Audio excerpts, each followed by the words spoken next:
Hillary is one. And I was thinking for a long time, what if the Antichrist is a female? Well, I wonder if she could be the whore that rides the beast. That's what I'm saying. Don't take it literal as the churches always say it's the Vatican. Right. It could be literal, or a woman. Hillary.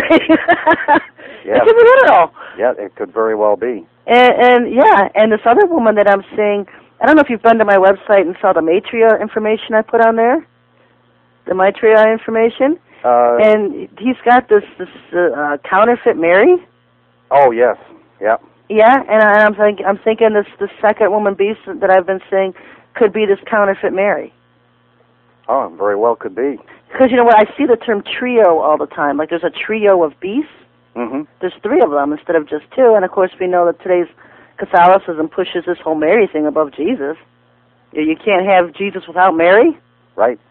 And of course Sananda has this Mary figure with him. I've got the pictures on my website, SherryTalkRadio. People need to go there and look at the Maitreya information. Mm-hmm. But I have her pictures there. She would be a perfect counterfeit mimic of Mary. Mm-hmm. And so she could be the second one. I don't think she's very dominant, but she's mentioned.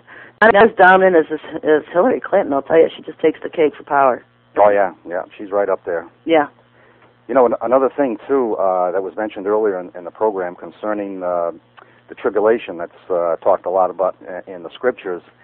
And one of the interesting things that could come to pass this year is when you look at Daniel chapter 8, and it talks about Daniel's vision of the ram and the he-goat.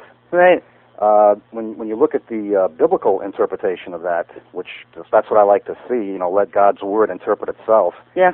Where it describes, who the ram is and who the goat is. And when you read Daniel 8, you'll see that the ram refers to the Medes and the Persians.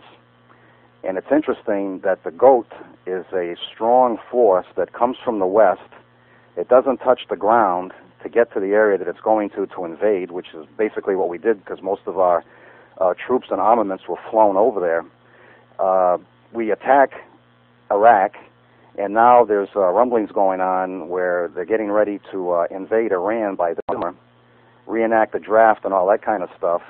But the interesting thing that came up when George Bush declared war on this so-called war on terror, one of the first acronyms that he brought about in saying this was he mentioned we're going to initiate a global offensive against terrorism. Yeah, the Bush Doctrine. The Bush Doctrine. Bringing democracy to the world. In other words, the New World Order fascism to the world. But notice the acronym on GOAT. It's the GOAT. It's the Global Offensive Against Terrorism.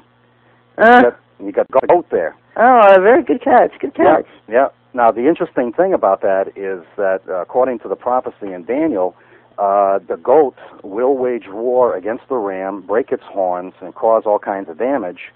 But in the process, in the end of this, you see that the goat's horn gets busted. So we lose. Yeah, well, I've always said, anybody that did codes on this, last year or the year before when the whole war started out, that we wouldn't win. That's right. We wouldn't win because it wasn't of the Lord to begin with, but they sold that lie to the churches to get the support of the White Ring. Right. And this is back when everybody was believing in a two-party system, that the Republicans were actually looking out for the good of the country. Exactly. And, hopefully now people are waking up. But yeah, we won't win this war on terror. No, we can't. And it's going to be a total Holocaust in Iraq.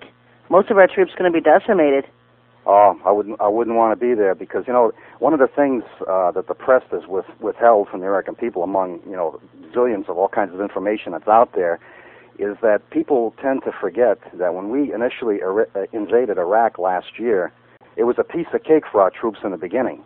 And they were being lulled into a trap where, there wasn't really any serious resistance that was being offered by the Republican Guard, the so-called elite troops of Saddam Hussein. Yeah.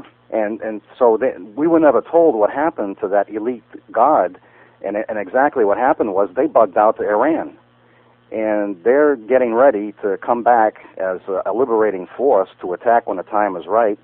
And like you just said, you got to feel sorry for our troops over there because it's going to be like a Custer's last stand kind of thing. It is, and that's interesting you said that because I've always seen that the final annihilation will take place in Baghdad. I've always felt that we're being boxed in, that we're being lulled to sleep, right, and that they're going to come from the outside back in. Right. And then that's interesting. You said they've taken off to Iran. Maybe that's why they're trying to target Iran. I know that they keep saying we're going to go to Iran, but I really don't know if that's a smokescreen or not for something else that they want to do.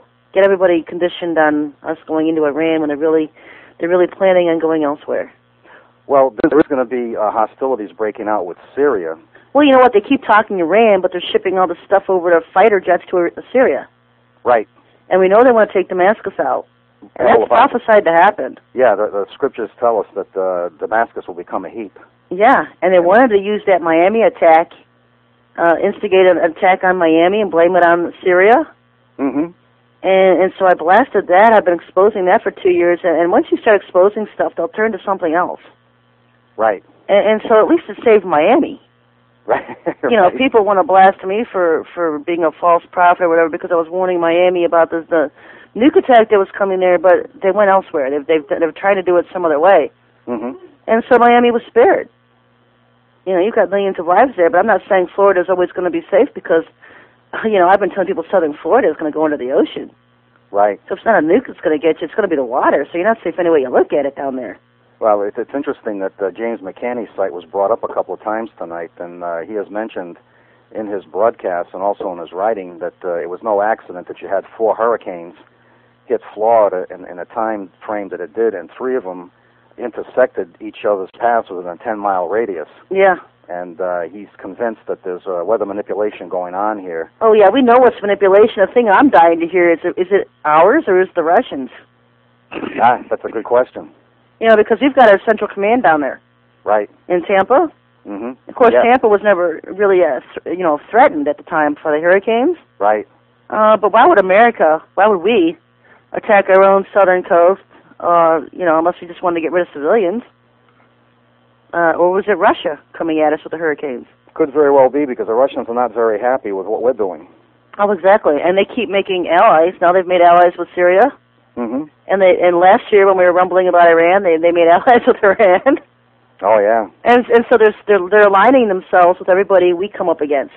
Well, see, the thing is, with Russia, there is a bond between the Russian people, and you get into the Middle East concerning some of these races that are down there, and you can see that the architecture in the Kremlin is of Byzantine nature. So the Russians are not happy with our presence in the Middle East as it is, because... Well, it used to be a Christian... I mean, they eliminated... This is one thing you won't read in the history books, is that Stalin eliminated 40 million Christians in Russia to get rid of the Christians out of there. Well, it's interesting that Stalin was claimed to be a Jew, that he really wasn't a Jew, but, it's in the article that you wrote concerning the serpent seed line and referencing Revelation 2 and 3, that they say that they're Jews and they're not. They're the synagogue of Satan. Yeah. And the interesting thing, and I guess, do we have time? Can I spend a couple of minutes on this? Yeah, go ahead. You caught some flack, I noticed, in the article that you wrote, The Serpent Seed Line, Edomite Jews and the Sons of Cain. Right. And one of the things that I wanted to bring out real quick here in Genesis, chapter 10, is that you read a lineage that's included here in the first several verses. And one thing that was overlooked by people who were trying to pose an argument that the Jews that are in Israel right now are the Jews that Yahweh is calling his people back there.